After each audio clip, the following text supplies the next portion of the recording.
ಪ್ರೀತಿಯ ವಿದ್ಯಾರ್ಥಿಗಳೇ, ಎಲ್ಲರಿಗೂ ಬೆಳಗಿನ ವಂದನೆಗಳನ್ನು ತಿಳಿಸುತ್ತಾ ಇವತ್ತು 9ನೇ ತರಗತಿಯಲ್ಲಿ ಗುಂಪು ಆಟಗಳ ತಾತ್ವಿಕ ಬೋಧನೆಯಲ್ಲಿ ಹಾಕಿ ಕ್ರೀಡೆಯ ಬಗ್ಗೆ ತಿಳ್ಕೊಳ್ಳೋಣ. ಹಾಕಿ ಕ್ರೀಡೆ ಅಂತ ಹೇಳಿದ ತಕ್ಷಣ ನಮಗೆ ಮೊದಲು ಬರುವಂಥದ್ದು ಇದು ಗುಂಪು ಆಟಗಳಲ್ಲಿ ಹಾಕಿ ಕ್ರೀಡೆಯ ಒಂದು ಭಾಗ. ಅಂದರೆ ಹಾಕಿ ಒಂದು ಕ್ರೀಡೆ, ಗುಂಪು ಆಟಗಳಲ್ಲಿ ಬರುವಂತಹ ಒಂದು ಕ್ರೀಡೆ ಆಗಿದೆ. ಈ ಹಾಕಿ ಕ್ರೀಡೆ ನಮ್ಮ ರಾಜ್ಯದಲ್ಲಿ ಮೊಟ್ಟ ಮೊದಲಾಗಿ ಕೊಡಗು ರಾಜ್ಯದಲ್ಲಿ ಅಂದರೆ ಕೊಡಗು ಪ್ರಾಂತ್ಯದಲ್ಲಿ ಅತಿ ಹೆಚ್ಚು ಆಗಿ ಆಡುವಂತಹ ಒಂದು ಕ್ರೀಡೆಯಾಗಿದೆ ಹಾಕಿ. ಅಲ್ಲಿಂದಲೇ ಸಹ ನಮ್ಮ ರಾಷ್ಟ್ರ ಮಟ್ಟಕ್ಕೆ ಅತಿ ಹೆಚ್ಚು ಕ್ರೀಡಾಪಟುಗಳು ಕೊಡುಗೆಯಾಗಿರುವಂತಹ ಪ್ರದೇಶ ಕೊಡಗು ಜಿಲ್ಲೆಯಾಗಿದೆ. ಅಲ್ಲದೆ ಈ ಕ್ರೀಡೆ ರಾಜ್ಯ, ರಾಷ್ಟ್ರ ಮತ್ತು ಅಂತಾರಾಷ್ಟ್ರೀಯ ಮಟ್ಟದಲ್ಲೂ ಸಹ ಹೆಚ್ಚು ಹೆಚ್ಚು ಪ್ರಖ್ಯಾತಿಯನ್ನು ಗಳಿಸಿಬಿಟ್ಟು ಇಂದು ಒಲಿಂಪಿಕ್ಸ್ ಕ್ರೀಡಾಕೂಟದಲ್ಲಿ, ಏಷ್ಯನ್ ಕ್ರೀಡಾಕೂಟದಲ್ಲಿ ಉತ್ತಮವಾದ ಒಂದು ಸ್ಥಾನವನ್ನು ಪಡೆದುಕೊಂಡಿದೆ ಈ ಹಾಕಿ ಕ್ರೀಡೆ. ಇಲ್ಲಿ ನಾವು ಪ್ರಮುಖವಾಗಿ ಈ ಅಧ್ಯಾಯದಲ್ಲಿ ಹಾಕಿ ಕ್ರೀಡೆಯಲ್ಲಿ ಬರುವಂತಹ ತಂತ್ರಗಳು, ಹಾಕಿ ಆಟಗಾರನಲ್ಲಿ ಇರಬೇಕಾದ ಅವಶ್ಯಕ ಅಂಶಗಳು, ಮತ್ತೆ ಪಂದ್ಯಾಟಗಳು ಮತ್ತು ಪ್ರಶಸ್ತಿಗಳು ಏನೇನು ಅಂತ ತಿಳ್ಕೊಳ್ಳೋಣ. ಇಲ್ಲಿ ಇದರಲ್ಲಿ ಬರುವಂತಹ ಮೊದಲನೇ ಅಂಶ ಹಾಕಿ ಕ್ರೀಡೆಯ ತಂತ್ರಗಳು. ಇಲ್ಲಿ ಮೊದಲನೇ ಮುಖ್ಯವಾಗಿ ಔಟ್ ನಂಬರಿಂಗ್ ಅಂತ ಒಂದು ಅಂಶ ಬರುತ್ತೆ. ಅದರಲ್ಲಿ ದಾಳಿಗಾರ ಮತ್ತು ರಕ್ಷಣಾತ್ಮಕ ಆಟಗಾರ ಹೆಚ್ಚಿನ ಸಂಖ್ಯೆಯಲ್ಲಿ ದಾಳಿ ಮಾಡುವಂತಹ ಒಂದು ಉತ್ತಮ ತಂತ್ರಗಾರಿಕೆ. ಅಂದ್ರೆ ಹಾಕಿ ಕ್ರೀಡೆಯಲ್ಲಿ ಔಟ್ ನಂಬರಿಂಗ್ ಅಂತ ಒಂದು ತಂತ್ರ ಬರುತ್ತೆ. ಅಲ್ಲಿ ದಾಳಿಗಾರ ಮತ್ತು ರಕ್ಷಣಾತ್ಮಕ ಆಟಗಾರ ಹೆಚ್ಚು ಸಂಖ್ಯೆಯಿಂದ ಮಾಡುವಂತಹ ಒಂದು ತಂತ್ರಗಾರಿಕೆ. ಅಂದ್ರೆ ಈ ಒಂದು ಹಾಕಿ ಚೆಂಡು ಮೈದಾನದಲ್ಲಿ ಇದ್ದು ದಾಳಿಗಾರರಿಗೆ ಏಕಕಾಲದಲ್ಲಿ ಎದುರಾಳಿ ಅಂಗಣಕ್ಕೆ ಪ್ರವೇಶಿಸುವುದು ಎಂದರ್ಥ. ಅಂದ್ರೆ ಔಟ್ ನಂಬರಿಂಗ್ ಅಂತ ಏನಪ್ಪ ಅಂತಂದ್ರೆ ಎಲ್ಲ ದಾಳಿಗಾರ ಆಟಗಾರರು ರಕ್ಷಣಾತ್ಮಕ ಆಟಗಾರರಿಗಿಂತ ಹೆಚ್ಚಿನ ಸಂಖ್ಯೆಯ ದಾಳಿ ಮಾಡುವುದು ಒಂದು ಉತ್ತಮ ತಂತ್ರಗಾರಿಕೆ.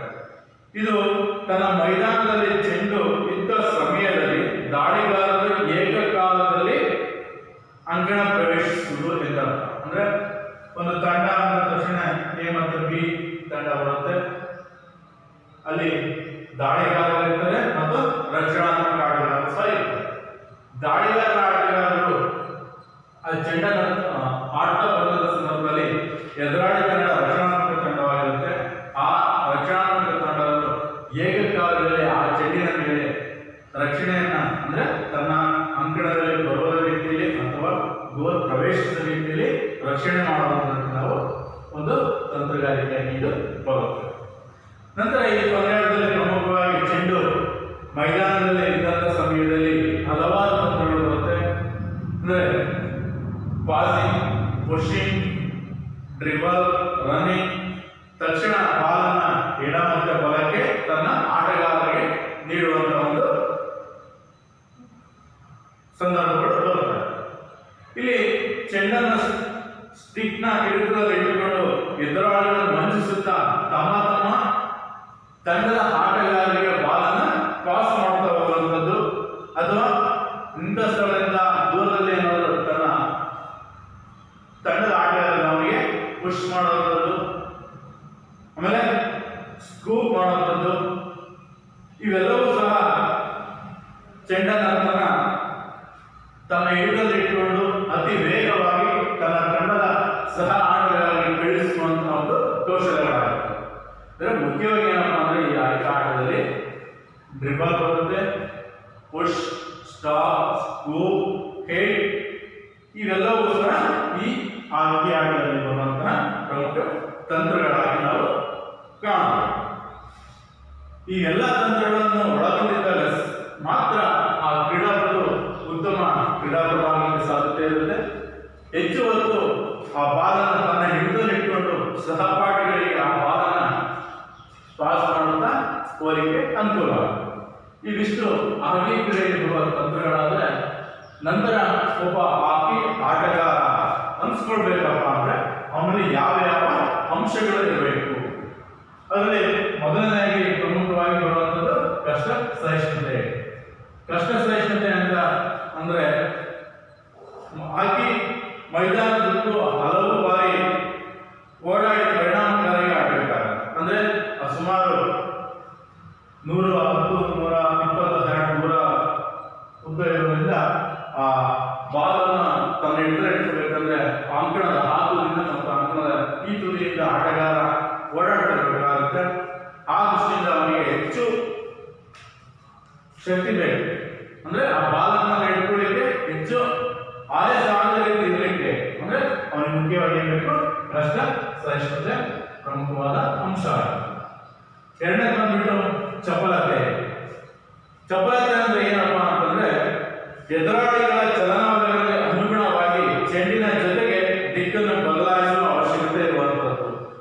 ಅಂದ್ರೆ ಒಂದು ಪಂದ್ಯ ತಕ್ಷಣ ಎರಡು ತಂಡಗಳಿವೆ, ಅಲ್ಲಿ ಎದುರಾಳಿಗಳ ಚಲನವಲನ ಅಂದ್ರೆ ನಾನು ಬಾಲ್ ಕಾಣುವಂತ ಸಂದರ್ಭದಲ್ಲಿ ಎದುರಾಳಿಗಳು ಏನ್ ಮಾಡ್ತಾರೆ? ಆ ಬಾಲನ್ನು ಕಸಿದುಕೊಳ್ಳುವಂತದ್ದು.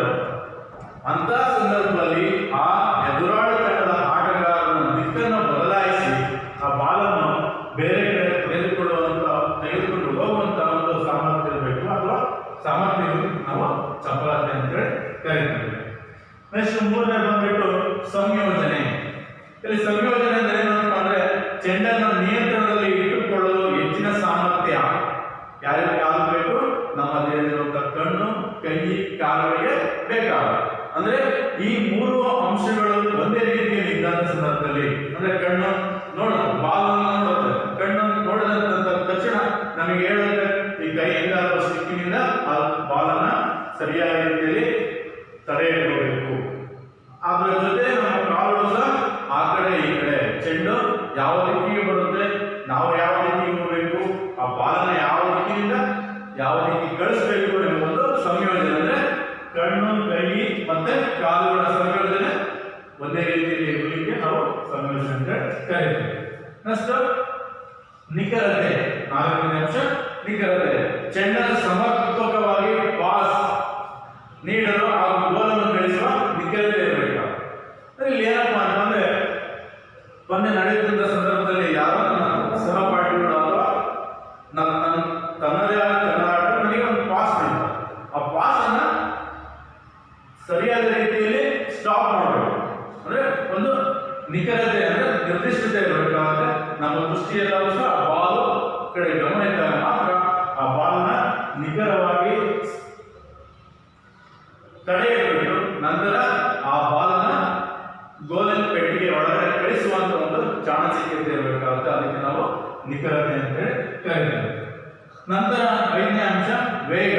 ಅಂದ್ರೆ ವೇಗ ಯಾಕೆ ಬೇಕು?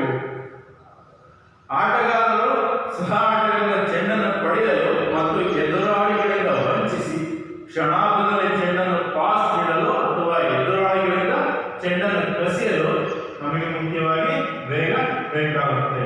ಅಂದ್ರೆ ಈ ಆಟ ಅವರು ಹೇಳಿದ್ರೆ ಕಷ್ಟ ಸಹಿಷ್ಣುತೆ, ಚಪಲತೆ, ಸಂಯೋಜನೆ, ನಿಖರತೆ, ಅದೇ ರೀತಿ ವೇಗನೂ ಸಹ ಬೇಕಾಗುತ್ತೆ. ಅಂದ್ರೆ ಹೆಚ್ಚು ಹೆಚ್ಚು ಆ ಕ್ರೀಡಾ ಮೈದಾನದಲ್ಲಿ ಓಡಾಡಬೇಕಾಗುತ್ತೆ.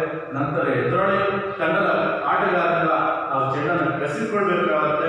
ನಂತರ ಅಷ್ಟೇ ವೇಗವಾಗಿ ನಮ್ಮ ಸಹಪಾಠಿಗಳು ಪಾಸ್ ಮಾಡಬೇಕಾಗುತ್ತೆ ಮತ್ತು ಅಷ್ಟೇ ವೇಗವಾಗಿ ನಾವು ಒಂದು ಸಾಧನೆ ಮಾಡಬೇಕು ಅಥವಾ ಒಂದು ಗೋಲ್ ಗಳಿಸಬೇಕಂತ ಸಂದರ್ಭದಲ್ಲಿ ನಾವು ಹೆಚ್ಚು ವೇಗವನ್ನ ಪಡಿತಾ ಹೋಗಲೇಬೇಕು. ಆ ದೃಷ್ಟಿಯಿಂದ ಒಬ್ಬ ಹಾಕಿ ಕ್ರೀಡಾಪಟುವಿನಲ್ಲಿ ವೇಗವನ್ನು ಹೆಚ್ಚು ವೇಗವನ್ನು ಪಡೆದಂತ ಪಟುವಾಗಿದೆ. ನಂತರ ಮೈ ಮಣಿತ. ಆರನೇ ಅಂಶ ಮೈ ಮಣಿತ. ಹಾಕಿ ಸ್ಟಿಕ್ ಅನ್ನು ಚಾಚಿ ಚೆಂಡನ್ನು ತಡೆಯುವ ಸಂದರ್ಭದಲ್ಲಿ ಮತ್ತು ಯಾವುದೇ ನೈಪುಣ್ಯತೆಯನ್ನು ಪರಿಣಾಮಕಾರಿ ನಿರ್ವಹಿಸಲು ಮೈ ಮಣಿತ ಅವಶ್ಯಕ. ಒಂದು ಕೈಯಲ್ಲಿ ನಾವು ಹೇಳಿದಂತೆ ಹಾಕಿ ಸ್ಟಿಕ್ ಇರುತ್ತೆ. ಹಾಕಿ ಸ್ಟಿಕ್ ನಿಂದ ಚೆಂಡನ್ನು ತಡೆಯುವ ಸಂದರ್ಭದಲ್ಲಿ ಮತ್ತು ಯಾವುದೇ ನೈಪುಣ್ಯತೆ ಅಂದ್ರೆ ತಂತ್ರಗಳು ಇರ್ಬೋದು. ಯಾವುದೇ ತಂತ್ರಗಳನ್ನು ಬಳಸಿಕೊಂಡು ನಾವು ಆ ಚೆಂಡನ್ನ ತಡೆ ಹಿಡಿಯುವಂಥದ್ದು ಅಥವಾ ಮತ್ತೊಬ್ಬ ಸಹ ಪುಷ್ ಮಾಡುವಂಥದ್ದಾಗಿರ್ಬೋದು ಅಥವಾ ಹಿಟ್ ಮಾಡುವಂಥದ್ದಾಗಿರ್ಬೋದು, ಎಲ್ಲವೂ ಸಹ ಕೂಡಿರಬೇಕಾಗುತ್ತೆ. ಅದಕ್ಕೆ ನಮಗೆ ಮೈ ಮಣಿತ ಅಂದ್ರೆ ನಮ್ಮ ದೇಹವನ್ನ ಯಾವ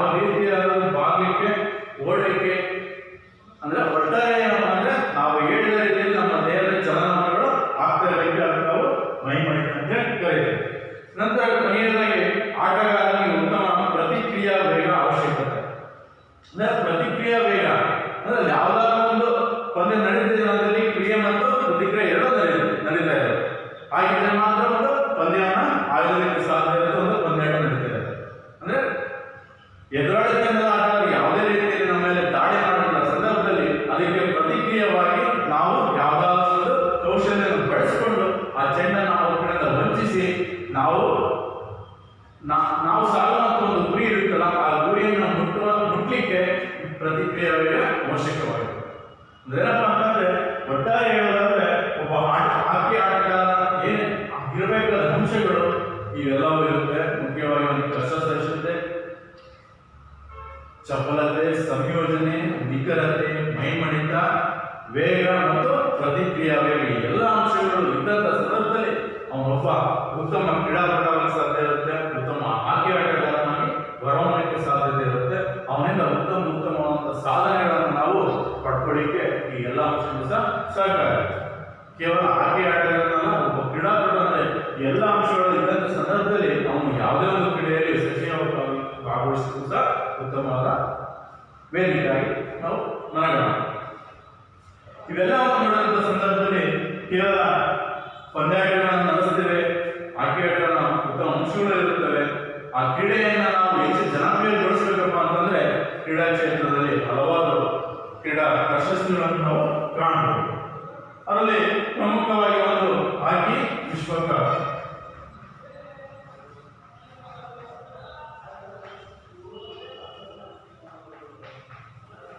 ಹಾಕಿ ವಿಶ್ವಕಪ್ ಅಂತ ಹೇಳ್ತಾ ಇದ್ದೀವಿ. ಇದು 1971ರಲ್ಲಿ ಪ್ರಾರಂಭಗೊಂಡಿದ್ದು. ಇದು ಅಂತಾರಾಷ್ಟ್ರೀಯ ಹಾಕಿ ಒಕ್ಕೂಟ FIH ಆಯೋಜಿಸುತ್ತದೆ.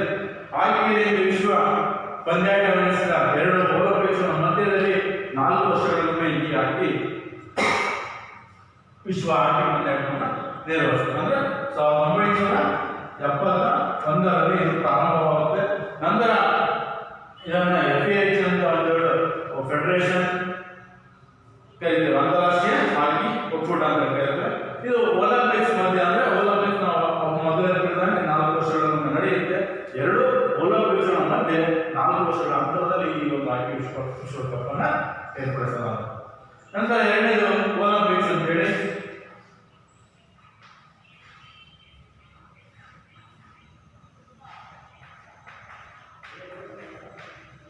ಒಲಿಂಪಿಕ್ಸ್ ಇದು 1908ರಲ್ಲಿ ಲಂಡನ್ ಒಲಿಂಪಿಕ್ಸ್ ಅಲ್ಲಿ ಪುರುಷರ ಹಾಕಿ ಪಂದ್ಯಾಟವನ್ನು ನಡೆಸಲಾಗುತ್ತೆ. 1980ರಲ್ಲಿ ಮೊದಲ ಬಾರಿಗೆ ಮಹಿಳೆಯರ ಹಾಕಿ ಪಂದ್ಯಾಟವನ್ನು ಪರಿಚಯಿಸಲಾಗುತ್ತೆ. ನಂತರ 1976ರಲ್ಲಿ ಮಾಂಟ್ರಿಯಲ್ ಒಲಿಂಪಿಕ್ಸ್ ಅಲ್ಲಿ ಕೃತಕ ಅಂಗಳದಲ್ಲಿ ಹಾಕಿ ಪಂದ್ಯಾಟವನ್ನು ಏರ್ಪಡಿಸಲಾಗುತ್ತದೆ. ಅಲ್ಲದೆ 1924ರಲ್ಲಿ ಪ್ಯಾರಿಸ್ ಒಲಿಂಪಿಕ್ನಿಂದ ಈ ಹಾಕಿಯನ್ನು ಕೈಬಿಡಲಾಗುತ್ತೆ. ಅಂದ್ರೆ ಕೆಲವಾರು ಅಂಶಗಳನ್ನ ಗಣನೆ ತೆಗೆದುಕೊಂಡು ಅಂದ್ರೆ ಹೆಚ್ಚು ಒಂದು ಪ್ರಾಮುಖ್ಯತೆಯನ್ನು ಪಡೆದಿಲ್ಲ ಎಂಬ ಒಂದು ದೃಷ್ಟಿಯಿಂದ ಈ ಹಾಕಿ ಪಂದ್ಯಾಟವನ್ನು ಪ್ಯಾರಿಸ್ ಒಲಿಂಪಿಕ್ ನಲ್ಲಿ 1924ರಲ್ಲಿ ತಡೆ ಹಿಡಿದರೆ. ಅಲ್ಲದೆ ಅದೇ ವರ್ಷ ಅಂತಾರಾಷ್ಟ್ರೀಯ ಹಾಕಿ ಫೆಡರೇಷನ್ ಸಹ ಸ್ಥಾಪನೆ ಆಗಿದೆ. ಅಂದ್ರೆ 1928ರಲ್ಲಿ ಹಾಕಿ ಫೆಡರೇಷನ್ ಸ್ಥಾಪನೆ ಆಗಿದೆ. 24ರಲ್ಲಿ ಹಾಕಿ ಫೆಡರೇಷನ್ ಸ್ಥಾಪನೆ ಆಗಿ ಅಲ್ಲಿಂದ ಒಂದು ಹೊಸ ರೂಪ ತಾಳುತ್ತಾ ಬರುತ್ತೆ ಹಾಕಿ ಕ್ರೀಡೆ. ಅಲ್ಲದೆ 1928ರಲ್ಲಿ ಆಮ್ಸ್ಟರ್ಡ್ಯಾಮ್ನಲ್ಲಿ ಒಲಿಂಪಿಕ್ಸ್ ನಂತರ ಪುರುಷರ ಹಾಕಿ ಪಂದ್ಯಾಟ ಒಲಿಂಪಿಕ್ಸ್ ಗೆ ಶಾಶ್ವತವಾಗಿ ಉಳಿಯುತ್ತೆ. 1928ರಲ್ಲಿ 1928ರಲ್ಲಿ ಆಮ್ಸ್ಟರ್ಡ್ಯಾಮ್ನಲ್ಲಿ ನಡೆದಂತಹ ಒಲಿಂಪಿಕ್ ಕ್ರೀಡಾಕೂಟದಲ್ಲಿ ಪುರುಷರ ಹಾಕಿ ಪಂದ್ಯಾವಳಿಯನ್ನು ಶಾಶ್ವತವಾಗಿ ಅದನ್ನ ಪ್ರತಿ 4 ವರ್ಷಗಳಿಗೊಮ್ಮೆ ನಿರ್ವಹಿಸ್ತಾ ಬರ್ತಾರೆ. ನಂತರ ಮೂರನೇ ಚಾಂಪಿಯನ್ಸ್ ಟ್ರೋಫಿ ಅಂತೇಳಿ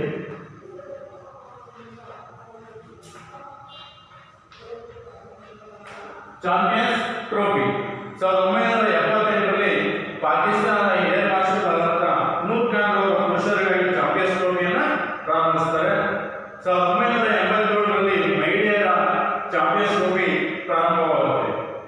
ನಂತರ 1987ರಲ್ಲಿ 8 ತಂಡಗಳೊಂದಿಗೆ ಈ ಚಾಂಪಿಯನ್ಸ್ ಟ್ರೋಫಿಯನ್ನು ನೆರವೇರಿಸ್ತಾ ಬರ್ತಾರೆ. ಅಂದ್ರೆ ಮುಖ್ಯವಾಗಿ ಒಂದು ಚಾಂಪಿಯನ್ಸ್ ಟ್ರೋಫಿಯಲ್ಲಿ ಆ ಪಂದ್ಯಾಟದಲ್ಲಿ ಭಾಗವಹಿಸುವಂತಹ ತಂಡಗಳಿಗೆ ಯಾವ ರೀತಿಯ ಅರ್ಹತೆಗಳನ್ನ ಅವರು ನೀಡ್ತಾ ಬರ್ತಾರೆ. ಒಂದು ಚಾಂಪಿಯನ್ಸ್ ಟ್ರೋಫಿ ನಡೆಸುವ ದೇಶ ಆ ಒಂದು ಚಾಂಪಿಯನ್ಸ್ ಟ್ರೋಫಿಯಲ್ಲಿ ಭಾಗವಹಿಸಲಿಕ್ಕೆ ಅರ್ಹತೆ ಇರುತ್ತೆ. ನಂತರ ಪಂದ್ಯಾಟದಲ್ಲಿ ಕಳೆದ ಬಾರಿ ಪಂದ್ಯಾಟವನ್ನು ಜಯಿಸಿದ ದೇಶ ಅಂದ್ರೆ ಯಾವುದಾದ್ರು ಒಂದು ಪ್ರದೇಶದಲ್ಲಿ ಏರ್ಪಡಿಸಿದಂತಹ ಚಾಂಪಿಯನ್ಸ್ ಟ್ರೋಫಿ ಕ್ರೀಡಾಕೂಟದಲ್ಲಿ ತಂಡ ಜಯಿಸಿದಂತ ತಂಡ ಆ ಒಂದು ಕ್ರೀಡಾಕೂಟದಲ್ಲಿ ಭಾಗವಹಿಸಬಹುದು. ಇತ್ತೀಚೆಗೆ ನಡೆದ ವಿಶ್ವ ಅಥವಾ ಒಲಿಂಪಿಕ್ಸ್ ನಲ್ಲಿ ಉನ್ನತ ಶ್ರೇಣಿ ಪಡೆದ ಇತರ 3 ತಂಡಗಳು ನಂತರ ವಿಶ್ವ ಚಾಂಪಿಯನ್ ಟೀಮ್ ಅಂತ ಕರಿತೀವಿ. ಆ ತಂಡಗಳು ಚಾಂಪಿಯನ್ಸ್ ಟ್ರೋಫಿಯಲ್ಲಿ ಪಾಲ್ಗೊಳ್ಳಲಿಕ್ಕೆ ಅರ್ಹತೆಯನ್ನು ಗಳಿಸಿದರು. ನಂತರ 4ನೇದು ಸುಲ್ತಾನ್ ಅಜ್ಲಾನ್ ಶಾ ಕಪ್ ಅಂತ ಹೇಳಿ ಇದು ಪ್ರತಿ ವರ್ಷ ಮಲೇಷಿಯಾದಲ್ಲಿ ನಡೆಯುವಂತಹ ಒಂದು ಕ್ರೀಡಾಕೂಟವಾಗಿರುತ್ತೆ.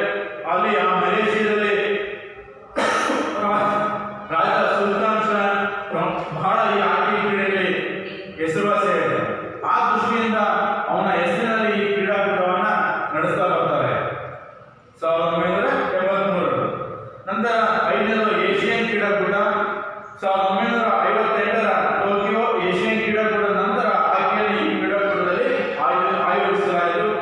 1982ರಲ್ಲಿ ದೆಹಲಿಯಲ್ಲಿ ಏಷಿಯನ್ ಕ್ರೀಡಾಕೂಟದ ಮೊಟ್ಟ ಮೊದಲ ಬಾರಿಗೆ ಮಹಿಳೆಯರ ಪಂದ್ಯಾಟವನ್ನು ಆಯೋಜನೆ ಮಾಡ್ತಾರೆ. ಅಂದರೆ ಏಷಿಯನ್ ಕ್ರೀಡಾಕೂಟದಲ್ಲಿ ಮಹಿಳೆಯರಿಗಾಗಿ 1982ರಲ್ಲಿ ಮೊಟ್ಟ ಮೊದಲಿಗೆ ಮಹಿಳೆಯರ ಹಾಕಿ ಪಂದ್ಯಾಟವನ್ನು ಏರ್ಪಡಿಸ್ತಾರೆ.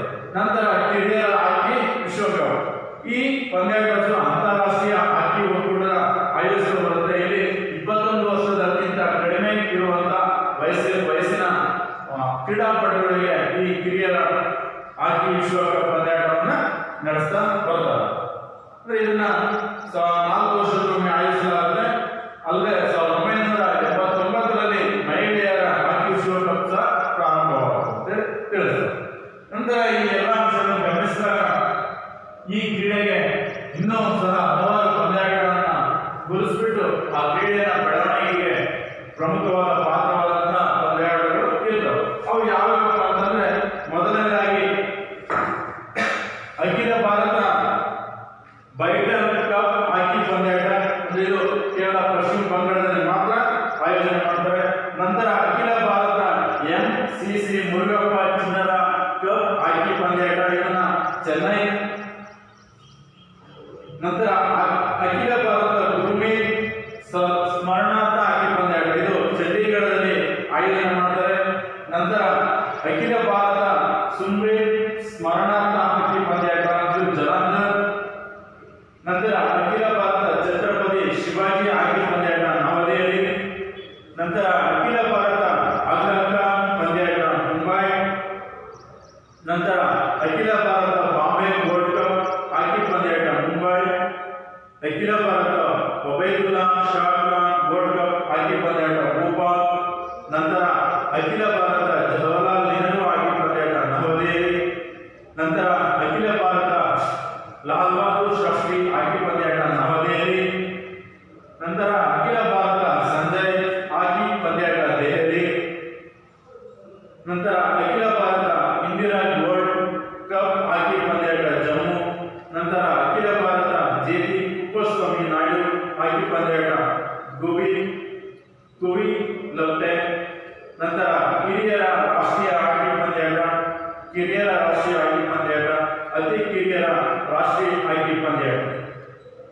ಇವೆಲ್ಲವೂ ಸಹ ಹಾಕಿ ಒಂದು ಕ್ರೀಡೆಯನ್ನ ಹೆಚ್ಚು ಪ್ರಚಲಿತ ತರಬೇಕು ಅಥವಾ ಮತ್ತು ವಿಶ್ವ ಮಟ್ಟದಲ್ಲಿ ಅಂತಾರಾಷ್ಟ್ರೀಯ ಮಟ್ಟದಲ್ಲಿ ಅದನ್ನ ಬೆಳವಣಿಗೆ ಆಗಬೇಕು ಎಂಬ ದೃಷ್ಟಿಯಿಂದ ಒಂದೊಂದು ರಾಜ್ಯದಲ್ಲಿ ಒಂದೊಂದು ಹೆಸರಿನ ಮೂಲಕ ಒಂದು ಪಂದ್ಯಾಟಗಳನ್ನು ನಡೆಸ್ತಾ ಅಲ್ಲಿಂದ ಉತ್ತಮವಾದ ಕ್ರೀಡಾಪಟುಗಳನ್ನು ಹೊರತಂದು ಒಂದು ರಾಷ್ಟ್ರ ತಂಡವನ್ನಾಗಿ ರೂಪ ಮಾಡಲಿಕ್ಕೆ ಇವೆಲ್ಲ ಪಂದ್ಯಾಟಗಳು ಸಹ ಪ್ರಮುಖವಾದ ಪಾತ್ರವನ್ನು ವಹಿಸಲ್ಪಡ್ತವೆ. ಇವೆಲ್ಲವೂ ಸಹ ನೋಡಿದಾಗ ಇಂದು ಹಾಕಿ ಕ್ರೀಡೆ ವಿಶ್ವದ ನಾನಾ ರಾಷ್ಟ್ರಗಳಲ್ಲಿ ಆಡುತ್ತಾ ಅದರಲ್ಲೇ ಒಂದು ಸ್ಥಾನಮಾನವನ್ನು ಬೆಳೆಸಿಕೊಂಡು ಇಂದು ಉತ್ತಮವಾದ ಒಂದು ರಾಷ್ಟ್ರೀಯ ಕ್ರೀಡೆಯಾಗಿ ಈ ಹಾಕಿ ಹೊರಹೊಮ್ಮಿದೆ.